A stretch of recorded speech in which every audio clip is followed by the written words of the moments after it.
হাতের 5টা আঙ্গুল যেমন এক হয় না, কিছু পার্থক্য রয়ে যায় মানুষের ভিতরে, সেম তেমনই কিছু পার্থক্য থাকেই। দেখতে যদি এক হয়েও যায়, তবে মেন্টালিটির দিক থেকে মানুষের ভিতরে কিছু পার্থক্য রয়েই যায়। কিছু ভালো কিছু খারাপ। ভালো মানুষ কীভাবে চেনা যায় জানেন? তাদেরকে আবিষ্কার করে নিতে হয়। তারা কখনো নিজ থেকে বলে না যে তারাই ভালো। আসসালামু আলাইকুম, হ্যালো ভিউয়ার্স, কেমন আছেন আপনারা? আশা করি আল্লাহ তাআলার অশেষ রহমতে ভালো আছেন। আলহামদুলিল্লাহ, আমিও ভালো আছি বরাবরের মতো। আজও চলে আসলাম আপনাদের মাঝে নতুন দিনের নতুন আরেকটি ভিডিও নিয়ে। আমার ইউটিউব চ্যানেলের পক্ষ থেকে সকলকে জানাই আন্তরিক অভিনন্দন এবং মুবারকবাদ। চলুন তাহলে আজকের নতুন ভিডিওটি শুরু করা যাক। আজকের ভিডিওটি আমি শুরু করলাম একদম সকাল থেকে। সকালে ঘুম থেকে উঠে এখন বেডটা সুন্দরভাবে গুছিয়ে নিয়ে বেডশিটটা টেনে সমান করে দিচ্ছি। শুধুই যে সমান করে দিলেই যে ঠিক থাকবে তা তো হবে না, এবার পরিষ্কার করা লাগবে। সকালবেলা উঠে কাজ শুরু, আর যতক্ষণ না ঘুমাবো ততক্ষণ পর্যন্ত কাজ করতে থাকতেই হয়, কাজ করতেই হয়।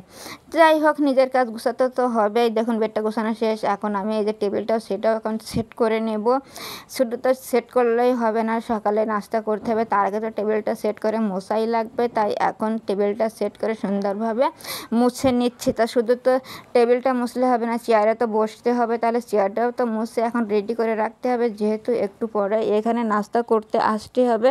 সব কিছু ঠিকঠাক করেই তারপরে তো বাইরের কাজে যেতে হবে। তো ঘরটা গোছানো মোটামুটি শেষ। আবার এই যে কালকের কিছু কাপড় চোপড় ছিল, তাও যে গোছানো হয় নাই, তাই সকালবেলা মনে করলাম একেবারে ঘরটা গুছিয়ে যখন বাইরে যাব তাহলে এখন কাপড়গুলোও গুছিয়ে নেই, তাই কাপড়গুলোও গুছিয়ে নিচ্ছি।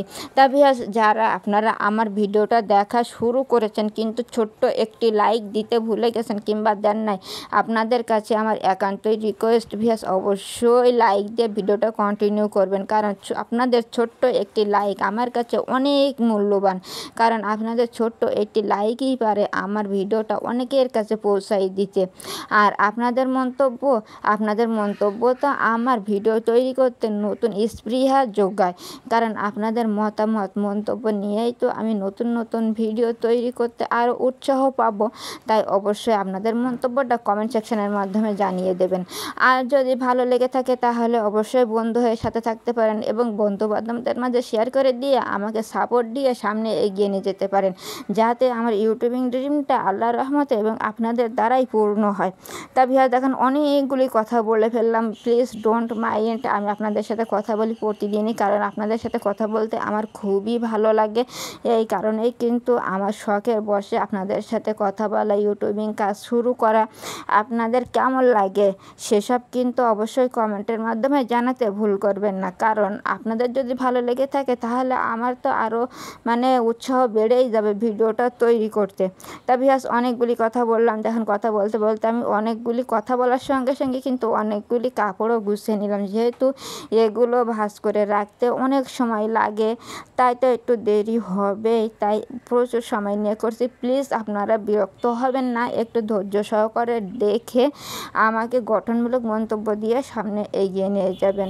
আর প্লিজ যারা আপনারা দেখবেন একটু চেষ্টা করবেন যে ফুল ওয়াচ করার, কারণ আপনারা যদি অল্প একটু দেখে চলে যান তাহলে সেটা আমার চ্যানেলের জন্য ক্ষতি।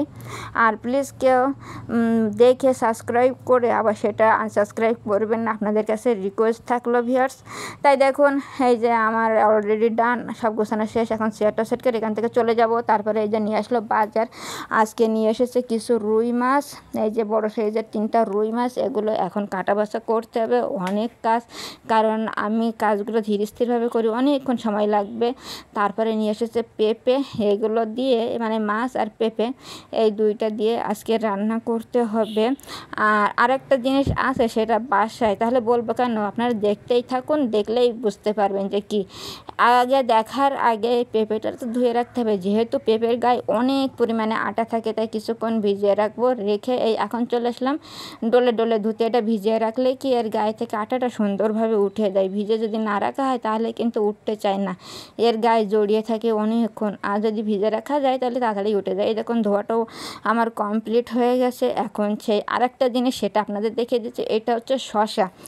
এটা আজকে আমার কাছে নতুন রেসিপি, কারণ এর আগে কখনো কখনো খাওয়া হয়নি, আজকে এটা রান্না করবো। তো আপনারাও দেখুন কীভাবে রান্না করি।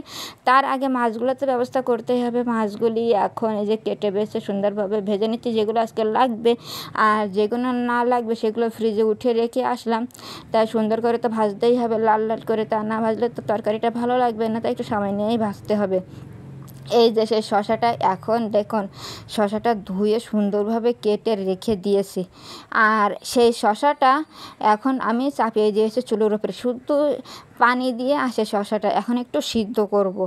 আর সিদ্ধ করা হয়ে গেছে, সেটা নামিয়ে রেখে কড়াইতে দিয়েছি পানি, দিয়ে দিলাম লবণ, আর এখন দিয়ে দিলাম হলুদ, দিয়ে এটা একটু ঢাকনা দিয়ে রেখে দেবো কিছুক্ষণ গরম হওয়া পর্যন্ত। আর এই দিকে ওটা গরম হতে থাকে, আর এইদিকে সেই শশাটা আমি এই যে ঘুটে একদম মানে ডাল যেভাবে ঘুটে সেইভাবে ঘুটে নিচ্ছি। আমরা ব্লেন্ডারে নাই, যেহেতু গরিব ফ্যামিলি, মালসাই করে ঘুটে নিচ্ছি। আর এদিকে আবার ওই সে দিয়ে দিলাম একটু পেঁয়াজ পেস্ট আর রসুন পেস্ট দিয়ে সুন্দরভাবে সেই মানে পানির সাথে যে মশলাগুলো দিয়েছিলাম সেটা মিশিয়ে নিচ্ছি। আবার একটু দিচ্ছি তেঁতুলটা পানিতে গুলে রাখছিলাম, মানে ওই যে পুরাতন তেঁতুল ছিল বাসায়, সেটা গুলে রাখছিলাম, সেটা দিয়ে দিচ্ছি।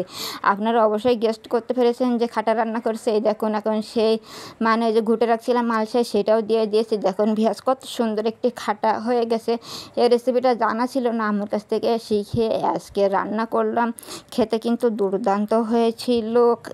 আর এই দেখুন একটু চিনি দিয়ে দিলাম, কারণ মিষ্টিটা আমার অনেক পছন্দ, দিয়ে সেটাও এখন সুন্দরভাবে গুলে নেব।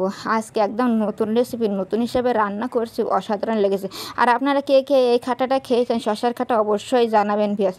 তারপরে ওই যে রেখে দিয়েছি, এখন দিয়ে একটু বাকার দিয়ে দিতে হবে। দিলাম গোটা সরিষা, আর এখন দিয়ে দিচ্ছি রসুন কুচি, পেঁয়াজ কুচি দিয়ে তেলের সঙ্গে ভালো করে এখন এই যে ব্রাউন কালার করে তেলের মধ্যে একটু মিশিয়ে নিচ্ছি।